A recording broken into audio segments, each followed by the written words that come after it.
Vérissure, le numéro 1 des alarmes en France. Rendez-vous sur vérissure.fr pour votre demande de devis gratuit. Vérissure présente. En direct du Salon des maires, depuis le stand de la Confédération nationale des buralistes, Sud Radio, Parlons vrai chez Bourdin, 9h-10h, Jean-Jacques Bourdin. C'est bien d'utiliser le Rhône.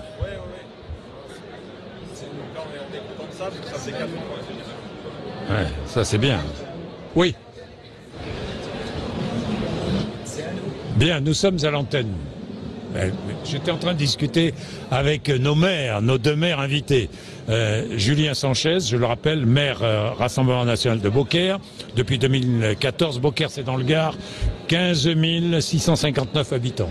Exactement, c'est bien ça. Bonjour Julien Sanchez. Avec nous Thibaut Guignard aussi, maire d'hiver droite de Pleuc-l'Hermitage. On dit Pleuc ? Pleuc-l'Hermitage. Pleuc-l'Hermitage. Côte d'Armor, depuis 2014 également. 2014 également. Bien, 4108 habitants. Alors, vos problématiques ne sont pas tout à fait les mêmes, et encore, quoique. Je voulais commencer sur ce que j'appellerais la fatigue républicaine. Quelle est cette fatigue républicaine ? D'abord, de nombreux maires n'ont pas envie de se représenter. D'autres démissionnent. Des conseillers municipaux démissionnent. Pourquoi ? Eh bien parce que le maire est devenu la cible privilégiée de beaucoup. Cible sur les réseaux sociaux, cible même chez vous, agression en tout genre, incivilité dans vos communes. Les atteintes aux élus ont augmenté de 15% en 2023. Je commence avec vous, Thierry Guignard. Comment le vivez-vous ? Thibaut Guignard. Thibaut Guignard. Je me permets. Thibaut Guignard. Comment le vivez-vous ? Bien, on le vit assez difficilement, cette évolution. C'est vrai que nos concitoyens sont devenus de plus en plus exigeants. En tout cas, une partie de nos concitoyens a une relation de consommateur vis-à-vis du service public et est devenue vis-à-vis des élus, vis-à-vis du maire, de plus en plus exigeant. Mais il ne faut pas non plus oublier la grande partie de nos concitoyens qui vivent dans nos communes, qui sont respectueux des élus locaux, qui participent à la vie locale. Et il ne faudrait pas non plus généraliser une petite partie de nos concitoyens qui aujourd'hui effectivement a une relation avec les élus. Ça vous est arrivé ? Oui. Ça vous est arrivé. Vous avez connu la menace, l'incivilité dans la commune, je ne sais pas moi, l'agression même peut-être ? J'ai connu l'agression verbale, j'ai connu la violation de domicile il y a quelques jours encore, mais pour autant, on ne peut pas généraliser sur toute une population. Il y a des gens qui... C'était un administré qui est venu vous voir, je crois, qui est rentré dans ma maison chez vous pour vérifier que je n'avais pas récupéré l'électricité plus tôt que les autres après la tempête en Bretagne. Voilà. Et je n'avais pas l'électricité, effectivement. Et vous n'aviez pas l'électricité parce que vous habitez puis parce que vous n'aviez pas à être privilégié. Quoi. Exactement, et j'avais un arbre de tomber devant chez moi, donc j'avais pas l'électricité. Oui. Mais ça ne doit pas cacher tous ceux qui ont fait preuve de solidarité, qui sont les voisins, les anciens, etc. Ça montre l'état d'esprit de notre société. De notre société. Un citoyen, un habitant de votre commune est venu voir si vous n'étiez pas un privilégié. Chez vous. Tout à fait. Parce qu'on imagine que le maire a des privilèges et en France on ne supporte pas les privilèges depuis 1789. Ça vous surprend, Julien Sanchez ? Non, ça ne me surprend pas. Parfois c'est un peu l'inquisition, mais je crois qu'effectivement on a aujourd'hui des élus qui sont de plus en plus flexibles. Et moi ce que j'ai envie de dire c'est qu'il n'y a pas beaucoup de soutien de l'État face à des maires. Je vous prends un exemple. Lorsqu'il y a des installations illicites sur le domaine public par exemple, vous avez des gens qui sont FIFA droit sur le domaine public qui s'installent. Les gens du voyage, vous voulez... Alors, ça peut être des gens du voyage. Les choses, ça peut être... nous, on a eu le cas en avril-mai dernier de forains qui se sont installés. Alors, on a un très bon rapport avec les forains. On a plusieurs foires chaque année qui se passent très bien. Et là, on avait des forains qui se sont installés sans avoir déclaré leur occupation. Oui. Qui se sont branchés sur l'eau, sur l'électricité, qui ont voulu faire des spectacles non déclarés, motorisés. Donc on est allé au contact avec nos écharpes, seuls, abandonnés par l'État, et on a fait respecter le droit. Alors, on nous a menacé de bloquer la ville, de venir avec 300 personnes pour bloquer toute la ville, de bloquer les ronds-points. Voilà, et il a fallu tout ça pour qu'ensuite l'État nous envoie quand même des CRS, mais c'était nous qui étions en première ligne. Mais avant de montrer l'état du droit, montrons notre société du doigt. Sur la société, oui, il y a effectivement, il y a de plus en plus d'exigences. Les comportements, vous pensez, les comportements de vos administrés ont changé? Est-ce que, en 10 ans, parce que ça fait près de 10 ans que vous êtes maire tous les deux, est-ce que vous avez senti que ça a changé? Je pense qu'il y a quand même c'est une des dernières fonctions pour laquelle il y a quand même encore un respect. Beaucoup de gens respectent le maire, la figure du maire, parce que quelle que soit l'opinion politique. Oui, parce que c'est l'élu qui est à portée d'engueulade, et les gens font la distinction entre les élus qui travaillent, notamment les maires qui le voient concrètement, et d'autres élus qui sont plus coupés des réalités. Les comportements ont changé, je disais, vis-à-vis des élus, mais du service public. C'est-à-dire qu'il y a un niveau d'exigence. Je paye des impôts dont j'ai droit à. Aujourd'hui, d'ailleurs, la commune prélève très peu d'impôts depuis la suppression des taxes d'habitation. Et je paye des impôts dont j'ai droit à, avec un niveau d'exigence sur les services publics, sur la réactivité au niveau des réponses, sur l'accueil de la. C'est-à-dire que le citoyen veut tout de suite. Le citoyen veut tout de suite. C'est ça. Tout de suite. La réponse immédiate. S'il l'a pas, il s'en plaint sur les réseaux sociaux. Et ça, les réseaux sociaux, ça pourrit la vie des maires. Ah oui. C'est-à-dire que s'il n'est pas content, immédiatement, il se plaint sur les réseaux sociaux. Voilà. Oui. Et il montre du doigt le maire. Et tout de suite. Il dit sur telle chose, je n'ai pas eu de réponse immédiatement. Sur telle chose, on n'est pas venu déblayer l'arbre qui est tombé devant chez moi pendant la tempête, etc. Et il dénonce sur les réseaux sociaux. Vous connaissez la même chose? Oui, et puis c'est pas forcément que sur les élus, ça peut être aussi sur les employés municipaux. C'est-à-dire que vous avez une femme, une ATSEM dans une école qui fait une réflexion à un gamin, ça peut prendre des proportions incroyables, alors qu'elle a fait son travail uniquement. Donc c'est ça qui est fou avec les réseaux sociaux. C'est-à-dire que les parents d'élèves viennent vous voir ou s'adressent aux maires ou aux élus municipaux et ils mettent sur les réseaux sociaux. Et plein de nos agents qui encadrent les enfants. Donc nourrir une forme de violence, quoi. C'est une violence verbale. Avec une version des faits qui est souvent erronée. Voilà. Oui. Donc c'est-à-dire qu'ils s'en prennent à un employé qui a fait son travail et qui n'a fait que son travail, et derrière ils transforment la réalité, quoi. Vous comprenez que de plus en plus d'élus démissionnent, ou que de plus en plus de conseillers municipaux démissionnent? Oui, bon, même si moi je pense que quand vous vous représenterez tous les deux? Julien Sanchez. On verra, je sais pas. Enfin, en tout cas, moi, la fonction me plaît. Ça, c'est clair. Je suis heureux d'être maire parce que c'est du concret. Voilà, quelle que soit l'étiquette politique, vous voyez, on fait du concret, on fait des travaux, on améliore. Mais d'ailleurs, le dialogue. D'ailleurs, il y a une chose que j'ai remarquée. Le dialogue entre les maires, quelle que soit l'étiquette politique, est plus facile que le dialogue entre les députés ou entre les sénateurs ou entre les responsables de partis politiques. Parce qu'on compatit, en fait. On sait ce qu'on vit. On sait que c'est 7 sur 7, 24 sur 24. C'est-à-dire que vous vivez tous la même chose, quoi, si j'ai bien compris. En tout cas, quand la commune est d'une certaine taille, je pense qu'on vit tous la même chose parce que on met les mains dans le cambouis, on y est 7 sur 7, 24 sur 24. On sait qu'on peut être appelé à toute heure, qu'il peut y avoir un problème, et on ne sait jamais ce qu'on va trouver en arrivant le matin, en fait. Donc, il y a une solidarité. Vous dites la même chose? Je dis la même chose, c'est un beau mandat, c'est le mandat du concret, c'est le mandat des réalisations, mais pour autant, pour 2026, il faut y réfléchir parce que le contexte a changé. Mais moi, je ne pense pas que les démissions de maire ne soient liées uniquement aux relations avec nos citoyens. Il y a tout un contexte qui a changé. L'intercommunalité a changé le rôle du maire, les relations entre l'État et les maires ont changé, le contexte financier des collectivités locales a changé. Je vais y venir. Donc il y a beaucoup de choses qui font que les maires se disent si j'ai pas les moyens de faire, je me sens moins utile, donc je vais faire autre chose. Donc vous réfléchissez et vous vous dites, je vais peut-être faire autre chose. Moi je réfléchis, puis je pense que nous faisons partie d'une génération où on n'a pas été élu maire pour rester 50 ans comme nos prédécesseurs. On fait partie d'une génération où on s'engage, on progresse dans d'autres mandats, mais on re-questionne à chaque fois notre engagement, c'est bien normal. Ben, évidemment. Bien, nous allons nous retrouver dans 2 minutes. Je vais parler, et vous parler du rapport entre l'État et les collectivités locales, comme vous. L'argent de l'État, est-ce que vous touchez suffisamment d'argent? Comment faire? Comment améliorer ces relations? On va en parler juste après la pub. Il est 9h44. Vérissure, le numéro 1 des alarmes en France. Rendez-vous sur vérissure.fr pour votre demande de devis gratuit. Vérissure présente. En direct du Salon des maires, depuis le stand de la Confédération nationale des buralistes. Sud Radio, Parlons Vrai chez Bourdin, 9h-10h, Jean-Jacques Bourdin. Bien, nous avons 2 maires avec nous. Nous sommes, vous le savez, au Salon des maires de France, sur le stand de la Confédération des buralistes. 2 maires, Thibaut Guignard, qui est maire d'hiver droite de Pleuc-l'Hermitage, dans les Côtes-d'Armor. Thibaut Guignard et Julien Sanchez, maire RN de Beaucaire. L'État est-ce que l'État verse suffisamment aux collectivités, et notamment aux mairies? Vous allez me dire non, évidemment. Voilà. Vous allez me Forcément. dire non. Est-ce que l'État a réduit? Thomas Cazenave, ministre du Budget, était avec nous tout à l'heure, il nous dit non.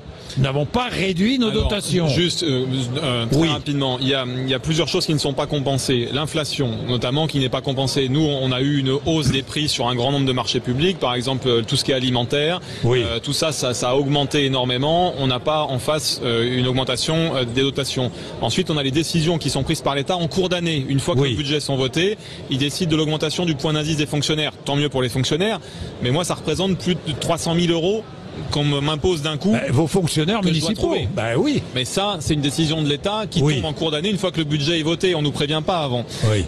Donc toutes ces choses-là, elles ne sont pas compensées par l'État alors que c'est des décisions de l'État. Donc ce qui est décidé par l'État en cours d'année devrait être compensé à l'euro par l'État. Ça n'est pas le cas aujourd'hui. Thibaut Guignard. Ce gouvernement a réévalué la dotation globale de fonctionnement de quelques centaines de millions d'euros, il faut le dire. Mais ça ne suffit pas pour couvrir l'inflation. Et surtout, où sont passés les 11 milliards que nous a retirés François Hollande? Personne ne les a jamais remis. Donc aujourd'hui, il nous manque cette somme dans nos budgets municipaux. Donc il faut réévaluer fortement la dotation globale de fonctionnement. Dans une collectivité, vous avez deux sections, la section de fonctionnement, la section d'investissement. L'excédent de fonctionnement doit financer l'investissement. Cet excédent de fonctionnement, il diminue d'année en année parce que nos dépenses augmentent et nos recettes n'augmentent pas à la même vitesse. Donc l'investissement va se tasser. Et si l'investissement se tasse, c'est les entreprises derrière qui trinquent. Oui, je pense que, si vous me permettez, je crois que l'État n'a pas compris quelque chose, c'est que les premiers à faire fonctionner les entreprises, ce sont les communes. Et pour ça, il faut qu'on ait plus de soutien à l'investissement. Avec la commande publique. À l'investissement, voilà. C'est-à-dire qu'il faut qu'on nous aide pour faire des travaux, pour lancer des choses. Parce que vous voyez l'état des routes, parfois dans certaines communes, les maires n'ont plus l'argent pour rénover leurs routes. On en est là aujourd'hui. Bien. L'État qui veut faire des économies, notamment sur le millefeuille administratif. L'État nous dit il va falloir réduire le nombre de stats. Oui. Une mission a été engagée, ou va être engagée par l'État. Comment pourrait-on faire des économies, Julien Sanchez? En fait, c'est pas seulement des économies, c'est que là, on nous rajoute en fait l'intercommunalité, les communautés de communes, la commune, la région, le département, et on nous en rajoute au fil des ans, c'est-à-dire qu'on est obligatoirement membre d'une intercommunalité. On fait aussi partie de ce qu'on appelle des SCOT, des schémas d'organisation territoriale. On fait partie de PETR. Tout ça, c'est des structures bis pour lesquelles il y a des réunions, pour lesquelles on passe des heures à des réunions qui parfois servent à rien. Et c'est ça qui use les maires, en fait, c'est qu'on passe notre temps dans des réunions qui parfois ne servent à rien. Qu'est-ce qu'il faudrait changer, selon vous? Mais qu'on supprime certaines strates. Il y a trop de strates. À titre personnel, moi je suis pour la suppression des intercommunalités parce que ça éloigne donc le citoyen de la décision. Les citoyens, ils connaissent leur maire. Moi je suis pour une coopération entre les communes sur des projets précis ou des groupements de commandes entre communes. Mais là, les gens nous disent tout ce qui est fait par l'intercommunalité, ça marche pas. Voilà, et c'est pour ça qu'on vient me voir. Moi, 80% des plaintes que j'ai, c'est sur des compétences intercommunales. Thibaut Guignard. Moi, je pense qu'il faut commencer par supprimer le département et on en parle depuis des années. Le département qui est un opérateur social pour le compte de l'État, des missions qui pourraient très bien être confiées à la CAF ou au conseil régional. En plus, moi je suis breton, donc 4 départements, une région sur la même péninsule, ça n'a aucun sens. Il faut une collectivité unique de Bretagne. Et puis je re-questionne l'intercommunalité, peut-être pas pour la supprimer, mais en tout cas pour la redécouper. C'est-à-dire qu'aujourd'hui on a fait des grandes intercommunalités. Lorsque j'ai été élu en 2014, nous avions une intercommunalité à 4, des communes qui se connaissaient bien, dans un bassin de vie, des maires qui se connaissaient bien, un fonctionnement très sobre, peu d'agents, de l'efficacité. Aujourd'hui, nous sommes dans une communauté de communes à 32, 150 000 habitants. 1 heure d'un bout à l'autre pour aller en réunion. Des services qui explosent en termes de nombre de TP et une incapacité à faire les économies qu'on nous avait annoncées. On nous avait annoncé plus l'intercommunalité sera grande, plus vous ferez l'économie d'échelle. C'est totalement faux. Tout coûte plus cher. Vous êtes des élus de terrain. Vous écoutez vos administrés. Que vous disent-ils? De quoi vous parlent-ils en priorité aujourd'hui? Julien Sanchez. Il parle beaucoup. Lorsque vous les croisez. Beaucoup du pouvoir d'achat. Je crois que là, on rentre dans une période. Comment? pouvoir d'achat. Comment vous en parle-t-il? Les difficultés qu'ils rencontrent, c'est-à-dire que là vous avez des personnes qui vous disent qu'elles vont pas pouvoir se chauffer, par exemple, parce que ça coûte très cher. Et vous avez des personnes âgées qui vous disent je vais devoir mettre 2 ou 3 pulls parce que j'ai pas les moyens de payer certaines factures d'énergie qui ont beaucoup augmenté. Donc ça on l'entend. On entend beaucoup de mécontentement sur le pouvoir d'achat, sur l'alimentaire qui a beaucoup augmenté et où les gens nous disent qu'ils achètent moins et que ils sont en difficulté de plus en plus tôt dans le mois. Donc ça c'est des choses qu'on entend beaucoup.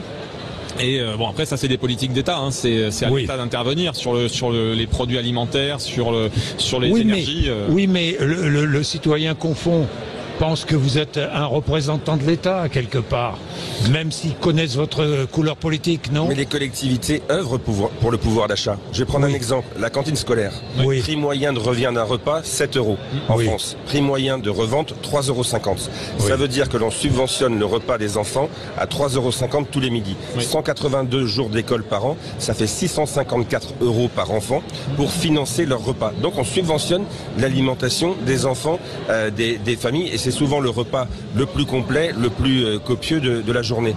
Dans les EHPAD, pour nos anciens, on s'est pris 50% sur l'électricité et l'ensemble de l'énergie. On s'est pris 20% sur les repas. On n'a pas augmenté le prix de journée pour nos anciens. Donc on subventionne par le déficit le prix de journée de nos anciens dans les EHPAD. Mais ça ne se voit pas. C'est pas un chèque, mais c'est beaucoup plus que 650 €. Vous accompagnez toutes les, je sais pas, les associations qui aident les plus démunis ou qui aident les anciens ou vous les accompagnez, vous les mairies, évidemment. Bien sûr, et on l'a fait pendant le Covid et on le fait à travers les subventions qu'on fait chaque année. Nous, on a sur ma commune, on a la Croix-Rouge, on a le Secours Populaire qui existent évidemment et qui font un gros travail. Les Restos du Cœur aussi. Donc évidemment, on les aide, on les soutient, que ce soit par des mises à disposition de locaux, par des subventions, parce que il faut avoir conscience que tout le monde n'a pas les moyens et qu'aujourd'hui, une grande majorité de Français n'a plus les moyens, qu'ils ont besoin d'être aidés.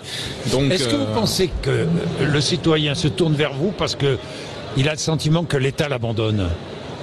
Il se tourne vers nous d'abord parce qu'il nous connaît. Parce qu'il vous connaît, il nous a choisi, on est en proximité et il a confiance. Et il espère qu'on fasse... Il a confiance, c'est intéressant. C'est-à-dire qu'il a confiance en vous, moins confiance en l'État. C'est certain.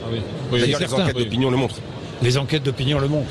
C'est l'élu de proximité par excellence qui recueille, d'ailleurs aujourd'hui, effectivement, dans toutes les enquêtes, c'est dit. Quelle que soit l'étiquette, encore une fois, parce que c'est pas une question d'étiquette, c'est une question d'homme ou de femme, c'est-à-dire que les gens voient le travail qui est fait par un élu local, et souvent on a des maires qui sont réélus au premier tour d'ailleurs, parce que les gens se disent il y a de bons maires à droite, de bons maires à gauche, et inversement. Ça, on est complètement d'accord. Et les collectivités sont là aussi pour pallier lorsqu'il y a un manque. Moi, je suis dans une zone rurale où il n'y a pas de distribution alimentaire, Restos du Cœur, etc. Donc le CCAS de la commune a créé une épicerie solidaire, une distribution alimentaire qui est itinérante avec 10 autres communes et avec une épicerie qui se déplace pour faire de la distribution alimentaire dans 10 autres communes, à cheval d'ailleurs sur 3 communautés de communes, ce qui montre d'ailleurs qu'on peut coopérer entre communes même si on n'est pas dans la même interface. Mais alors on ne mesure pas, justement, on ne mesure pas toutes les initiatives qui sont prises dans les mairies, en France, et toutes les idées qui sont développées, qui viennent du terrain, qui viennent des élus locaux. Mais je pense que l'État ferait bien de nous demander parfois notre avis ou nos idées, parce qu'on a plein d'idées, il y a plein de choses qui sont faites au niveau local, quelle que soit la taille de la commune, quelle que soit l'étiquette politique, et l'État devrait s'en inspirer, notamment sur les économies qui doivent être faites sur des choses qui sont des gaspillages énormes au niveau de l'État, sur comment est-ce que les communes gèrent, parce que nous on n'est pas en déficit les communes, contrairement à l'État. L'État il a un déficit énorme, nous on n'a pas le droit, donc ils devraient s'inspirer de nous. Évidemment. Bien, merci à tous les deux. C'était passionnant parce qu'on est dans le concret et j'y tiens absolument. Et je dis chapeau à tous les maires de France. Vraiment, quelle que soit l'étiquette politique, on se moque d'ailleurs de l'étiquette politique. Il y a des maires qui font un travail exceptionnel. Bravo. Merci d'être avec nous. Thibaut Guignard, maire de Pleuc-l'Hermitage dans les Côtes-d'Armor, et Julien Sanchez, maire de Beaucaire. Merci à tous les deux. Merci. 9h56, je voudrais remercier la Confédération des buralistes qui nous a accueillis ce matin. Nous avons passé 1h30 formidable ici. Dans un instant, après les infos, Sud Radio Média, Valérie Expert et Gilles Gansman reçoivent Alexandra Redamiel. Sud Radio, parlons vrai chez Bourdin, 9h-10h, Jean-Jacques Bourdin. Avec Vérissure, le numéro 1 des alarmes en France. Rendez-vous sur vérissure.fr pour votre demande de devis gratuit.